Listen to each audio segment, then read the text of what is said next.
सभी को नमस्कार। अभी आज ही मैंने नागराज की बुक्स को सॉर्ट करा था और उसी वीडियो में मेरे को आइडिया आया था और पहले से भी था दिमाग में कि इच्छाधारी कॉमिक पे मैं एक वीडियो बनाऊं। तो वीडियो लेके आया हूं मैं। इच्छाधारी कॉमिक्स कई मामलों में मेरे लिए को खास लगती है। क्यों लगती है, रीज़न बताता हूँ। और देखिए, नागराज की जो कॉमिक्स होती थी वो सोलो भी आती थी और सीरीज में भी आती थी। ठीक है। और ये जो नागराज है वो श्री प्रताप मुड़ी जी ने बनाया था। उनके सिग्नेचर भी आपको यहाँ दिखेंगे, जो इस तरीके के वो आर्ट बनाते थे और काफ़ी प्रोमिसिंग था उनका आर्ट। देखो, एक मोबाइल स्टैंड भी मैंने रख रखा, तो उसमें भी आपको ये जो ऑयल पेंटेड जो था ना, ये 1985 या 86 से लेकर के ये ऐसा नागराज आपको 1995 तक देखने को मिला था। 10 साल तक आपको इस तरीके का नागराज देखने को मिलता था कवर वगैरह में, कॉमिक्स वगैरह में। ठीक है। उसके बाद एक और जो लेजेंड थे, हालांकि ये प्रताप मुनि जी की मैंने स्केचिंग की बुक भी रखी है, इसके अंदर स्केचिंग के डिफरेंट टेक्निक्स वगैरह सिखा रखी है। तो वो जो है ना, उसमें पता लगता है कि किस तरीके से वो स्केचिंग करते थे और इतना आर्ट, उनका आर्ट जो है इतना यूनिक क्यों लगता था। और क्योंकि हम इन बुक्स को पढ़ते हुए बड़े हुए हैं, तो ये बुक्स भी मुझे काफ़ी अच्छी लगी। ये जय ने मुझे भिजवाई थी। तो खैर, नेक्स्ट जो लेजेंड थे वो हैं श्री अनुपम सिन्हा जी, जो जिनके बारे में काफ़ी मैं बात करता हूँ। देखिए, लिखा ना बाय अनुपम विनोद, मतलब अनुपम जी की चित्रकारी और विनोद जी की इंकिंग। और ये एक ऐसा चित्र है जो जिसपे सिर्फ और सिर्फ अनुपम जी ने काम करा हुआ है। इच्छाधारी का जो कवर है वो, या फिर एड है, ये इच्छाधारी का एड है जो सबसे पहले आपको नागराज की स्नेक पार्क कॉमिक्स से पीछे देखने को मिला था। 1997 की ये कॉमिक है। तो हुआ कुछ यूँ था कि 1995 में, या 6 आप पकड़ लीजिए, 5 6 के टाइम पे 10 साल नागराज हो गए थे।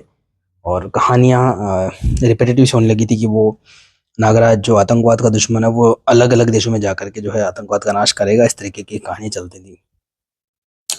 कहानियों का मोड़ जब चेंज हुआ, जब अनुपम सिन्हा जी ने नागराज की बागडोर संभाली और एक सीरीज बनाई उन्होंने, खजाना सीरीज जो होती है, जिसमें हनीफ अजहर जी थे एक आर्टिस्ट, मतलब स्टोरी राइटर, उनका भी काफ़ी योगदान था। तो उन्होंने मिलकर कहानी लिखी, सब कुछ करा। फाइनली हुआ यूं कि उस कहानी के बाद में जो घटनाक्रम हुआ, और नागराज जो है वो एक जगह जगह भटकने के बजाय या नागदीप से जो कनेक्टेड रहने के बजाय वो एक जगह पे जाके स्थापित हो गया। उस जगह का नाम है Nagdweep. I am sorry, Nagdweep पे पहले था महानगर। महानगर में आके स्थापित हो गया और उसका नाम था नागराज। और उसने एक छद्म रूप भी बनाया जिसको बोलते थे राज। ठीक है ना। कुछ कुछ सुपरमैन, क्लार्क कैंट की तरह, या स्पाइडरमैन पीटर पार्कर की तरह, या फिर शक्तिमान गंगाधर की तरह, और उसकी स्टोरीज आनी शुरू हो गई। और उसके बाद में सोलो कॉमिक्स आनी शुरू हुई नागराज की, जैसे कि क्राइम किंग, विषकन्या, स्नेक पार्क और इच्छाधारी। ये फोर्थ कॉमिक्स था जो सोलो था उसके बाद में। और इसी बीच राजनगर की तबाही 1996 में रिलीज हो चुका था। 2 in 1 जो नागराज ध्रुव का कंबाइन था, काफ़ी सुपरहिट रहा था। वो मई की छुट्टियों में आया था वो 1986 में। तो 1986 चल रहा था और बुक्स आ रही थी। ठीक है। तो राजनगर की तबाही का निवेश करना, स्नेक पार्क, इच्छाधारी की चुराई, फिर 1987 आया इस तरीके से। तो 1987 की शुरुआत हो चुकी थी और ये सोलो बुक्स आना शुरू हुई और काफ़ी नागराज सोलो बुक्स आई। इच्छाधारी का कैंचुली, जहरीले, बाम्बी, देखिए ये सपेरा, फन, नागिन, इस तरीके की बुक्स आई, काफ़ी आई। और एक बार जब ईयर 2000 लग गया, जब कोहराम एक कॉमिक्स आया था, मल्टी स्टार, 128 पेज का, सन 2000 में, उसके तो बड़ी दिक्कत हुई। फिर है ना त्रिफना सीरीज आई, फिर उसके बाद अग्रह सीरीज आई, और फिर सीरीज पे सीरीज आती रही। मतलब नागराज की सोलो स्टोरी मिलना बंद हो गई थी उस जमाने में। त्रिफना सीरीज 4 पार्ट की, फिर अग्रह सीरीज 3 पार्ट की, उसके बाद में फिर कोई 2 पार्ट की सीरीज निकाल दिया, आतंक और दुश्मन नागराज। कोहराम के बाद जलजिला आ चुकी थी 2001 में, फिर आतंक और दुश्मन नागराज, फिर उसके बाद में फिर कुछ काल चक्र कुंडली निकाली, तो वो 6 पार्ट की सीरीज बन गई एक तरीके से। काल चक्र कुंडली, फिर ऐलान जंग, काली मौत, वो जो मैं आपको जो आतंकवादी नागराज वाली सीरीज है। आतंकवादी नागराज आने के बाद ना हम पक गए थे पूरी तरीके से। मैं कह रहा कोई एक सोलो बुक आ जाए नागराज की। वो बुक आई थी इच्छाधारी चोर, ये भी ये उसके बाद बुक आई थी। तो ये इतनी सारी मैंने स्टोरी इस बुक के अराउंड के लिए बताया था। उसका रीजन, इच्छाधारी में जो सबसे पहले एक विलेन अपीयर हुआ था, जो इस कवर पे नहीं दिखाया गया, उसका नाम था सी थ्रू, जो कि ये है उसकी सोलो कॉमिक्स इच्छाधारी। मतलब इच्छाधारी पढ़ करके आपको सब कुछ समझ में आ जाएगा, उसके लिए आपको कुछ और पढ़ने की जरूरत नहीं पड़ेगी। ये है वो विलेन सी थ्रू। और उसके बाद में 1987 के बाद में, ये शायद 1999 में कॉमिक्स आया था। आई एम सॉरी 1999 खत्म हो गया था, बस ये 2000 लग ही गया था। ये ईयर 2000 का पहला कॉमिक्स है, यानी कि 4 साल बाद ये कॉमिक्स आया था। राज का राज अगेन, इसमें वो विलेन विलेन अपीयर हुआ था, ठीक है, सी थ्रू जिसका नाम है। और वो इच्छाधारी जो इनकी शक्ति को चुराना चाहता था, और ये उसमें ये कोहराम का देखो ऐड आया था। तो ये मतलब अप्रैल में 2000 में उपलब्ध होने वाली थी, और ये 2000 लग गया था। और एक और फैक्ट ये है कि 1986 जो मैं बताता हूँ आपको, बिश्कन नेशनल पार्क वाला जो टाइम था, यार आने भाई, तब 16 रुपए की आती थी कॉमिक्स, ये देखिए आप, जिसमें 64 पेज होते थे। ये इच्छाधारी का पुराना प्रिंट है, देखिए 16 रुपए। ऐसी एक्चुअली ये बुक ऐसी आई थी। तो वो फिर 16 रुपए ही रहा वो, 1986 में भी 16 रुपए रहा, 1987 में भी वही प्राइस रहा, 1998 में भी वही प्राइस रहा, 1999 में भी वही प्राइस रहा। जब ईयर 2000 लगा ना, तब पहली बुक आई थी ये राजराज, जो कि 18 रुपए की आई थी, मुझे याद है अच्छे से, 2 रुपए बढ़ गए थे। और उसके बाद फिर एक ही बुक आई, उसके बाद फिर कोहराम बुक आई, फिर उसके बाद नेक्स्ट बुक आई थी मृत्युदंड, जो कि 18 रुपए का इसका ऐड आया था, लेकिन वो आई 20 रुपए की थी। तो उसके बाद फिर ये जो त्रिफना सीरीज है, अग्र सीरीज है, आतंक दुश्मन नागराज वगैरह है, या कालचक्र, पूरी 20 रुपए के हिसाब से। और उसके बाद फिर प्राइस कभी चेंज नहीं हुई। सन 2000 तक नहीं हुआ ऐसा, फिर सन 2004 तक नहीं हुआ ऐसा। यानी 4 साल तक 16 रुपए का प्राइस चला, 4 साल तक 20 रुपए प्राइस चला, बस एक कॉमिक्स में 18 रुपए का प्राइस चला। और 2004 के बाद में फिर क्या करा इन्होंने, फिर पेजेस कम करने शुरू कर दिए थे, मतलब फिर 20 रुपए प्राइस तो रहता था, लेकिन पेज 64 के पेज 56 हो गए थे। और ऐसे जो मल्टी स्टार वगैरह आते थे, उसमें 128 96 कर दिए थे। अब मैं मेन पॉइंट पे आता हूँ, इस चीज़ छोड़ता हूँ। तो 4 4 साल तक प्राइस सेम रहता था। तो ये इच्छाधारी हो, चाहे राज का राज हो, और चाहे इच्छाधारी चोर हो, इन तीनों में एक समानता ये मिलती है, विलेन सेम है। और 1980 मान लो 7 लिखा, तो 7 की बुक है ये 2000 की, आई थिंक ये 1987 की शुरुआत की बुक है, मतलब ठीक है ना। ऐसे ये 1980 जो है उसकी ईयर 2000 की है, और ये जो है ईयर 2002 आ गया था क्या शायद, अच्छा 3 आ गया था, सॉरी। ये 2003 या 4 की बुक है ये इच्छाधारी चोर, यानी कि इसमें वो आतंकवादी नागराज सीरीज खत्म हो गई थी, फिर ड्रैकुला आने वाली थी। और इसके बाद फिर आई थिंक इच्छाधारी चोर के बाद फिर से कोई सीरीज वगैरह आई होगी, बहुत कम सोलो बुक्स आई थी ये। और ये इच्छाधारी चोर 64 पेजेस की शायद लास्ट बुक होने वाली थी, या इसके बाद कोई विशीन नागराज शायद आई थी, याद नहीं आ रहा। मतलब बहुत कम बुक्स आती थी फिर, जिसमें 64 पेज होते थे, और वो 20 रुपए के आपको मिल जाए, ठीक है। तो ये इन तीनों में ये है कि अपने आप पे लैंडमार्क्स हैं ये सोलो बुक्स के, ठीक है। विलेन एक है, और इसकी स्टोरी कुछ यूँ थी। अच्छा, इससे पहले जो इतने वेरिएंट रख रखे हैं, उसकी थोड़ी सी मैं आपको बैक स्टोरी बता देता हूँ। तो बुक जब शुरुआत में आती है ना, तो वो इस तरीके की आती है, इस ऐसी बुक जो होती है, एग्जैक्टली ऐसी बुक थी वो, 16 रुपए की इच्छाधारी। देखो आप, इस तरीके का कवर आर्ट बना हुआ था, अनुपम जी का नाम यहाँ पर मेंशन है, बाय अनुपम, ठीक है। तो पेंसिलिंग भी उन्होंने करी, इंकिंग भी उन्होंने करी। कई बार इंकिंग को दूसरे भी करते हैं, जैसे कि विनोद कुमार जी, तो यहाँ पे विनोद लिखा हुआ आ जाता है, ठीक है। तो ये इसके बाद ये बुक रिप्रिंट हुई है कई बार। पहली बुक ऐसी आई थी, मैंने उसका दूसरा रिप्रिंट देखा था, जिंदगी जो मैंने देखा था वो, ये उसका शायद तीसरा चौथा रिप्रिंट होगा। ये 1999 में आया था ये वाला रिप्रिंट, ठीक है।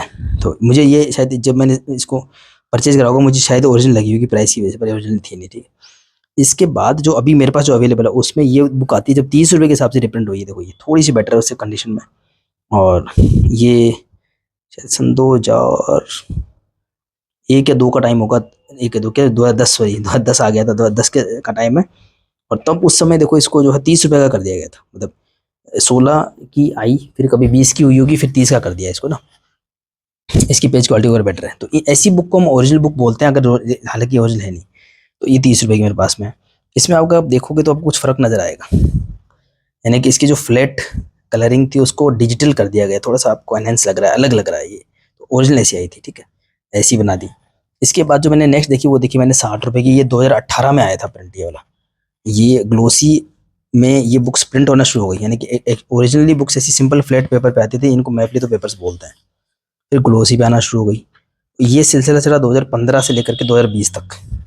और उसमें भी एक कंसिस्टेंसी क्या रही कि 64 पेज की किताब 60 रुपए की थी, और मुझे फिर वो वैल्यूएबल फॉर मनी भी लगती थी। तो मैंने सोचा यार, जब 30 30 रुपए के स्टिकर लग के आते हैं, या 60 60 के स्टिकर इन पे भी लगते थे, तो कम से कम 60 पेज ग्लोसी तो दे रहे हैं 1 रुपए का एक। और ये 15 से लेकर के ये 20 तक चला, जैसे हालांकि 2020 लगते रहते हैं, 19 20 लगते थे, ये फिर प्राइस 60 से 80 हो गई थी।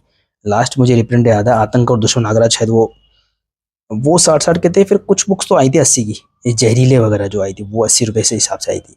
या ध्रुव हत्यारा और शहनशाह, वो 80 रुपए के हिसाब से आई थी। तो ये कुछ खूनी खानदान आई थी जिक्सा, वो 80 रुपए के हिसाब से आई थी। तो शायद 19 20 के रिप्रिंट रहे होंगे, तो ये एक रिप्रिंट था। बट इसमें प्रॉब्लम क्या हुई कि सन 2015 में जो रिप्रिंट निकाले आज कॉमिक्स में, वो तो बड़े अच्छे रिप्रिंट निकाले, एकदम जैसी ओरिजिनल बुक आई थी वैसे ही। हालांकि ये है नहीं वो, पर मैं आपको इससे मैं कंपेयर करके दिखाता हूँ कि इच्छाधारी बुक एक्चुअल में ऐसी आई थी। तो जैसे एक्चुअल मतलब क्या होता है, इस तरीके से सेट डिटेल्स का होना, है ना। एक्चुअल में जो उसका ऐड आया था कैंचुली का, जैसा वो बुक आई थी उसको वैसे के वैसे पब्लिश करना, इसको बोलते हैं ओरिजिनल सेट डिटेल्स के साथ बुक को निकालना। और ऐसे ही निकालते थे वो 2015 16 17 में काफ़ी निकाली उन्होंने बुक्स। ऐसे ग्लोसी भी निकाली, नागरा ध्रुव की भी निकाली है, और उसके अलावा जो है उन्होंने फिर मल्टी स्टार भी निकाले। तो मैं यही बता रहा था कि जो है डिफरेंट वर्जन्स बता रहा था, किसी प्रिंटिंग टाइम वगैरह बता रहा था, तो एक्चुअली ऐसी आई थी। तो अभी अगर इच्छाधारी की मैं बात करूँ, मतलब ओरिजिनली ऐसी आई थी, हालांकि ये मनोज गुप्ता जी का रिप्रिंट है। तो ये 18 में जो रिप्रिंट आई ना, 15 में तो ऐसी आती थी रिप्रिंट, पर 15 में ये बुक रिप्रिंट हुई नहीं। ये 2018 के रिप्रिंट्स है।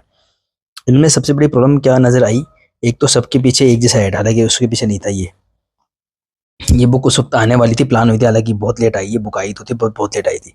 तो एक तो इसका ऐड बड़ा इरिटेट करता था, सभी बुक के पीछे इसका ऐड आता था, और अंदर ना ब्लेंड कर दिया था, मिक्स कर दिया था, मतलब ना तो इसको नई रखा ना पुरानी रखा, कोई एक ऐड आपको पुराना भी मिल जाएगा। अब जैसे इच्छाधारी है, अब एग्जैक्टली कैसी आई होगी आपके सामने है, ठीक है। पीछे कैंचुली का ऐड होना चाहिए, कुछ नहीं, वही शीलभंग वगैरह का। यहाँ पर बस एक महाकाल का ऐड पुराना मिलेगा और सारे ऐड नहीं मिलेंगे, या तो सारे ऐड नहीं लगाए थे या सारे पुराने लगाए थे। ये बिल्कुल ओरिजिनल वर्जन को रिस्टोर करती है, और ऐसी ही मुझे चाहिए थी, पर ऐसे कभी भी पब्लिश हुई नहीं। अगर 15 में प्रिंट हुई होती तो हो जाती। फिर 18 में से रिप्रिंट आया और वो 60 का आया, ठीक। और लेकिन बहुत ही फ्लेक्सिबल और ग्लोसी पेज, सुपर ग्लोस में आई थी, मतलब इच्छाधारी को पहली बार ग्लोसी में मैंने ऐसे देखा। उसके बाद फिर ये 2018 में आई, उसका 2021 में जब 2020 के अंत में राज कॉमिक्स का विभाजन हो चुका था, तो 2021 में या फिर आई थिंक 22 में, 21 में मनोज गुप्ता जी ने अपना पब्लिकेशन शुरू करा, और 22 में ये वाली बुक रिप्रिंट हुई। तो ये 22 का रिप्रिंट है, ये 18 का रिप्रिंट है, और ये जो है आपका 2010 के आसपास का रिप्रिंट है। ये बिल्कुल नया नया 1999 का रिप्रिंट है, और इससे पहले के रिप्रिंट देखे हैं, ये मेरे लिए नए हैं सारे। मैंने जो एक्चुअल बुक देखी थी ना, वो ये तो नहीं थी 1997 वाली, 16 रुपए वाली, उसके जस्ट बाद वाली देखी थी, जिसमें केंचुली का ऐड यहाँ ना होकर के अंदर था। और यहाँ पर जो है तानाशाह का ऐड था, अंदर सूरमा का ऐड था। तो वो एक अपने आप में यूनिक बुक थी वो इच्छाधारी, जिसमें वो सब ऐड थे जो मुझे पसंद है, जैसे प्रलय का, सूरमा का, वैसे ऐड थे उसमें। पीछे तानाशाह का ऐड और अंदर कैंचुली का ऐड है, और डोगा शक्ति का ऐड है। तो बड़ी अच्छी लगी थी बुक मुझे। वो नरेंद्र मीणा करके थे, जो जिनको बबलू बोलते थे हम, वो लेके आए थे एक्चुअली। उनके उनके फादर रेलवे में थे, तो उनको रेलवे का फ्री पास वगैरह कुछ मिलता था, और किसी रेलवे स्टेशन से वो लेकर के आए थे, ऐसी कुछ बात है। उसकी भी एक स्टोरी बताऊंगा, बता भी रखी पुराने वीडियो में। अब इनके बीच में एक वर्जन ये भी आता है, द शेप चेंजर, यानी इसका इंग्लिश वर्जन, और ये मैं प्रीतम में एक्चुअल वर्जन है 20 के हिसाब से। यानी ये ओरिजिनल 20 का आया था, ये ओरिजिनल 16 की आई थी। हालांकि अभी तो बहुत ही कॉस्टली मिलती है ये, मैंने अभी रिसेंटली ली है ये। तो ये इच्छाधारी का इंग्लिश वर्जन है, जो कि मैंने पढ़ा भी है, और बहुत मज़ा भी आया इसको पढ़ने में, ठीक है। और ये है, देखो इंग्लिश वर्जन में। अच्छा, इसमें ना और थोड़ी कलाकारी करी हुई है। एक्चुअल तो आई थी बिल्कुल फ्लैट कलरिंग में, जो आप देख सकते हो ऐसे, और उसके बाद में जब उसको रिप्रिंट करा गया, तो उसको फिर आपको थोड़ा सा एनहेंस करके, मैंने बोला डिजिटल कर दिया गया इस तरीके से थोड़ा सा। फिर जब ग्लोसी में रिप्रिंट हुई ये 2018 में, तो इसमें थोड़ा विश्व रक्षक नागराज ऐड कर दिया गया, क्योंकि जो अनुपम सिन्हा जी ने नागराज बनाया था वो थोड़ा अलग था, प्रताप मलिक जी ने बनाया था वो थोड़ा अलग था। तो नगायन वगैरह कॉमिक्स आई 2007 से लेकर 9 तक, और उसके बाद में कुछ चेंजेस कर दिए गए। तो पुराने जैसे नागराज ललित कुमार शर्मा जी जो बनाने लगे उसको, जगदीश कुमार जी इंक करने लगे, हेमंत कुमार जी बनाने लगे, तो एक अलग ही नागराज शुरू हो गया था, आतंक करता नागराज। ऐसा बोला कि वो अलग टाइमलाइन का नागराज है। और उसके अलावा फिर अनुपम जी वाला नागराज क्या करना है, और फिर नागायण का नागराज अलग है, और फिर एक नरक नाशक नागराज की सीरीज और शुरू हुई, तो बड़ा कंफ्यूजन हो गया था। तो उन्होंने उसके बाद के रिप्रिंट जो ग्लोसी वाला है, उस पर लिखना शुरू कर दिया विश्व रक्षक नागराज, मतलब अनुपम जी वाला जो नागराज जो खजाना 1995 से हुआ था, वो विश्व रक्षक। तो ये सब कुछ चेंजेस कर दिए गए। और ये आप देख सकते हैं ओरिजिनल वाली में इच्छाधारी कैसे लिखा हुआ था ऐसे। और पहले ना वो लिखते थे कि ये किस कैरेक्टर की बुक है, तो यहाँ पे नागराज लिखा होता था। इससे मैं भी कंफ्यूज हो गया था, हम इसका नाम पढ़ते थे इच्छाधारी नागराज, जबकि इस बुक का नाम था इच्छाधारी। इच्छाधारी नागराज अपने आप में अलग बुक थी। ये देखिए वो, लेकिन वो एक 32 पेज की किताब थी, वो अलग थी बुक। तो बबलू ने मेरे को काफ़ी ट्रोल भी करा था कि तुम लोग झूठी कहानी बताते थे इच्छाधारी नागराज की, उसमें बक्से में कैद हो जाता है, सांप बन के निकल जाता है, जबकि ये है असली। मैंने बोला ये इच्छाधारी है, और ये जिस करेक्टर की बुक है उसका नाम है नागराज, इस तरीके से नहीं है। जैसे कि ये राज का राज बुक है, तो उस पर लिखा नागराज की बुक है, लेकिन क्योंकि मैंने बताया कि जब ये रिप्रिंट हुई 2018 में, तब तक तो विश्व रक्षक नागराज बन चुका था। तो ये कुछ है ना, ये कुछ एनहेंसमेंट होते हैं, लेकिन ये कॉमिक लवर्स को कई बार पसंद भी नहीं आते। कुछ बोलते हैं हमको बिल्कुल ओरिजिनल वाली दो, इसलिए जो 2022 में रिप्रिंट हुआ है उसको बिल्कुल वैसा का वैसा रिस्टोर करा गया। वैसे ही 1987 का लोगो, वही कवि नागराज लिखा हुआ, वैसे ही इच्छाधारी देखिए, ये थोड़ा सा फैला दिया था उसको, फिर लॉन्ग कर दिया। बस ये दो लोगो आ गए, एक तो मनोज गुप्ता जी का, प्लस ये ओवरियर। ये तो एक्चुअल जो रिप्रिंट हुई थी 1987 में, नागराज ध्रुव डबल एक्शन ईयर लिखा हुआ है इसमें। 1996 को हमने बोला था नागराज ईयर, 1998 को बोला था शक्तिवर्ष, 1999 को बोला था नागराज डबल एक्शन ईयर, और फिर 2000 को हमने बोला था डोगा ईयर। लेकिन ये जो था ना, फिर मनोज गुप्ता जी ने सेम परंपरा जारी रखी। 2021 को उन्होंने बोला था संस्थापक श्रद्धांजलि वर्ष, जो 2021 में रिप्रिंट करी जब उन्होंने पब्लिकेशन शुरू करा।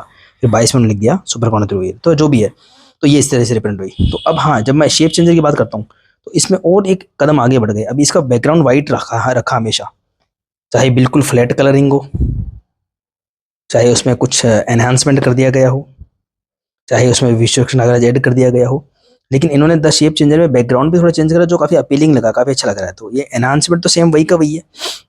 अब मतलब प्रिंटिंग लाइट होती है कि डार्क होती है, उसका फर्क देख सकते हैं। जैसे ज्यादा डार्क प्रिंटिंग हो जाती है तो इसकी ये डिटेलिंग कम दिखती है, इसमें डिटेलिंग ज्यादा दिखती है। तो ये बैलेंस है उसका। तो तीनों में इफेक्ट तो सेम ही है बिल्कुल। डिफरेंस ये आ गया कि इसमें बैकग्राउंड भी थोड़ा चेंज कर दिया, तो इंग्लिश वाली का थोड़ा अलग टाइप का व्यू आ रहा है। तो ये इंग्लिश वाली बुक है, जो मेरे को बड़ी मुश्किल से मिली है अभी, काफी कॉस्टली, ठीक है, बट ये इंग्लिश वाली बुक है। और इसके कुछ ऐड वगैरह काफी अच्छे नॉस्टैल्जिक होते हैं। ये इन्हें ना इसमें ऐड मिलता है, ये त्रिफना सीरीज का, कि वो भी इंग्लिश में आई होगी, पर मुझे लगता नहीं, मैंने कभी देखी नहीं। हो सकता है इन्होंने प्लान किया होगा पर कभी रिलीज नहीं किया होगा। तो ये कुछ ऐड थे कि ये सूरमा का ये ऐड था उसमें, जो जो मैंने जो इच्छाधारी का रिप्रिंट देखा था। आई थिंक वो जस्ट ओरिजिनल के बाद का रिप्रिंट होगा, इसलिए काफी अच्छा लगता था वो। तो ये सब बातें थी इच्छाधारी के बारे में। अब बात करते हैं स्टोरी लाइन की। तो ये जो विलेन है ना, सी थ्रू, इसको इस तरीके से प्लेस किया गया था बैक स्टोरी लाइन करके। इसमें ये था कि नागराज के पास में इच्छाधारी शक्ति है, जिससे वो कुछ भी बन सकता है। और इच्छाधारी शक्ति एक बहुत बड़ी शक्ति होती है। फिर वो तो ना आपको बहुत ज़्यादा पावर दे देती है, फिर आप अनबीटेबल हो जाते हो। आप कोई आपको हरा ही नहीं पाएगा। ऐसी पावर अगर नागराज के पास रहेगी तो उसको छोटे मोटे विलेन तो कुछ कर ही नहीं पाएंगे सपेरा ऐसे। तो उन्होंने क्या करा कि इसको लिमिट कैसे करें। तो नागराज की जो त्रिफना सीरीज, आई एम सॉरी, खजाना सीरीज जब अनुपम जी बना रहे थे, उसमें आई थी एक बुक नागराज कांत। शाकुरा का चक्कर भी पहली बुक थी, दूसरी नागराज कांत। उसमें ये मेंशन करा था कि वो सिर्फ सांप के रूप में बदलता है और इच्छा शक्ति का कम से कम प्रयोग करता है। तो इसमें उसको सिस्टमेटिक रूप में लाए। तो उन्होंने, अनुपम जी ने बताया, इसमें लिखा था पढ़े नागराज कांत देखिए, तो उन्होंने बताया कि वो लिमिटेड यूज ही करता है। तो इन्होंने एक पूरी स्टोरी बनाई उसके पीछे। एक विलेन है जिसका नाम सी थ्रू है, और वो कोई वैज्ञानिक होता है जिसको कणों में अपने आप को बदलने का प्रयास करता है, चीज़ों को बदलने का प्रयास करता है। लिविंग ऑब्जेक्ट्स पे उसको परमिशन नहीं होती है, तो वो खुद का प्रयोग करता है, ऐसा कुछ होता है। और अल्टीमेटली वो खुद को कणों में बदल देता है, लेकिन फिर से जुड़ नहीं पाता। उसका प्रयास तो होता है टेलीपोर्ट होने का, एक जगह से दूसरी जगह कणों में बदल करके, हो नहीं पाता। अब शरीर को बांध कर रखे शक्ति ऐसी कौन सी होती है, तो इसमें बताया कि इच्छाधारी होती है। क्यों होती है? क्योंकि नागराज अपने शरीर को कणों में बदल करके अपने रूप बदलता है। तो अनुपम जी जब बना रहे थे नागराज को, तो लॉजिक काफ़ी तलाश रहे थे। स्नैक पार्क में उन्होंने काफ़ी लॉजिक निकाले कि नागराज के शरीर में सूक्ष्म सर्प होते हैं। वो मतलब एक साइंटिफिक रीजन देने का प्रयास किया गया था कि किस तरीके से सांप बनते हैं, किस तरह से सांप निकलते हैं, नागराज के घाव अपने आप कैसे बढ़ते हैं। उन बातों पे प्रकाश डाला गया था एक स्टोरी बना करके। इतना ग्लोसी ना, बड़ा अच्छा लग रहा है ये स्नैक पार्क और ये इच्छाधारी। तो उसी को आगे बढ़ाते हुए इच्छाधारी पे भी काम करा, फिर सम्मोहन पे काम करा। नाम भी ऐसा रखा ना इस तरीके से, देखो इसमें शक्तियों की जिक्र भी किया गया नागराज की। तो जो भी है कर, तो उसको साइंटिफिक रीजन दिया गया। अब सी थ्रू एक ऐसा विलेन था। अब इसके ना स्टोरी बैक में जाती है, मतलब इच्छाधारी कॉमिक्स के भी बैक में जाती है। मैंने इसका भी रिव्यू एक बार कर रखा है। तो जो बैक वाली जो स्टोरी होती थी ना, उसके फ्रेम कोने से कर्वी होते थे, बाकी कोने से तिखे होते थे, जो नॉर्मल जो फ्रेम होते थे, जैसे ये जो फ्रेम्स है। तो एक करंट ऐसी सिचुएशन निकाली कि फिर से सी थ्रू का सामना नागराज से होता भी है। और फिर कोई एक साइंटिस्ट इसमें करुणाकरण होते हैं स्नैक पार्क में, जो नागराज की हेल्प करते हैं, उसकी शक्तियों को जानने में हेल्प करते हैं। इसमें डॉक्टर कार्तिक होते हैं। खैर जो भी है, तो फिर इस तरीके से चलती है कुछ कहानी। और कार्तिक और नागराज का जो कन्वर्सेशन होता है, फिर उसका निष्कर्ष ये निकलता है कि नागराज को सी थ्रू को हराने के लिए इच्छाधारी शक्ति की फिर से जरूरत पड़ सकती है, और फिर वो उस सम्मोहन को काटे। ऐसा ऐसा कुछ सम्मोहन था। मतलब नागराज एक ऐसी सिचुएशन में फंस गया था कि उसको अपनी इच्छाधारी शक्ति का प्रयोग करना पड़ रहा था, और सी थ्रू बैक स्टोरी में उसकी इच्छाधारी शक्ति खींच कर अपने शरीर को बना रहा था। तो नागराज ने खुद को सम्मोहित करके ऐसा आदेश दे दिया था कि भाई ऐसा आगे ना हो सके। और सम्मोहन बहुत तगड़ी चीज़ है, तो नागराज खुद के सम्मोहन को काट नहीं सकता। लेकिन डॉक्टर कार्तिक ये प्रयास करते हैं, आधुनिक टेक्नोलॉजी का यूज करते हैं और कर पाते हैं वो। लेकिन प्रॉब्लम क्या होती है कि ये सब चीज़ें सी थ्रू सुन रहा होता है, और फिर बाद में जो है वो ऐसी सिचुएशन क्रिएट कर देता है कि नागराज से लड़े। वो कुछ ज़्यादा शक्तिशाली हो जाता है, उसको काफ़ी एक्सपीरियंस हो चुका होता है, वर्तमान काल में कहानी आ जाती है। और नागराज से लड़ता है, उसको हराता भी है, लेकिन उसको अपनी इच्छा शक्ति का प्रयोग करना पड़ता है, जिसको कि सी थ्रू खींच लेता है। और लेकिन इससे नुकसान ये होता है, नागराज की इच्छा शक्ति चली जाती है, लेकिन सी थ्रू भी इसको होल्ड नहीं कर पाता, उसका शरीर फट जाता है और वो भी कहीं गुम हो जाता है। लेकिन अब इतनी सी इच्छा शक्ति नागराज से बची कि वो सांप बन सके, तो वो घुमा फिरा के वही बात आती है जो पहले ही बात है, पर उसकी इच्छा शक्ति को एक्सप्लोर किया गया है। उसके बाद ये विलन आता है भाई साहब ईयर 2000 में, 1996 के बाद में, अगेन सिंगल शॉट कॉमिक्स। और उसमें फिर है जो है एक्चुअली वही फिर सी थ्रू का सामना होता है, और जो कुछ भी रूप बदल सकता है, तो फिर वो एक्चुअली राज के ऑल्टर ईगो नागराज के ऑल्टर ईगो राज का रूप लेता है। अच्छा, ये जो बुक थी ना, ये कोहराम मतलब ये 2000 लग गया था, तो कोहराम जब बुक आई इसमें थोड़े थोड़े हमको इफेक्ट्स दिखने शुरू हुए थे। यहाँ पे आपको ना थोड़ी थोड़ी डिजिटल कलरिंग जैसी कोई चीज़ दिखेगी आपको, तो आपको एहसास होगा, ज़्यादा नहीं, थोड़ा थोड़ा थोड़ा थोड़ा। फिर कोहराम के बाद जो मृत्युंजय सीरीज से तो बड़ा जबरदस्त लेवल के इफेक्ट आने शुरू हो गए थे, जो लास्ट में ये 2004 आते थे, ये कहानी हो गई थी, इतने बढ़िया कलरिंग वगैरह होते थे। तो ये जो सी थ्रू जो विलेन है उसकी जर्नी आपको ना इन तीनों चीज़ों की शेयर करा देती है, मतलब आपको डिफरेंट टाइम पीरियड्स में ले जाती है। जो अनुपम सर ने संभाला 1987-6 में, फिर सन 2000 तक वो कोहराम तक पहुंच गए थे वो, और इसके बाद में यहाँ पे जब सर्वशक्तिमान यानी कि 128 पेजों का एंड आने वाला था, इससे तो शुरुआत कोहराम, इनके पीछे का आप ऐड देखो, बड़े इंटरेस्टिंग लगे आपको।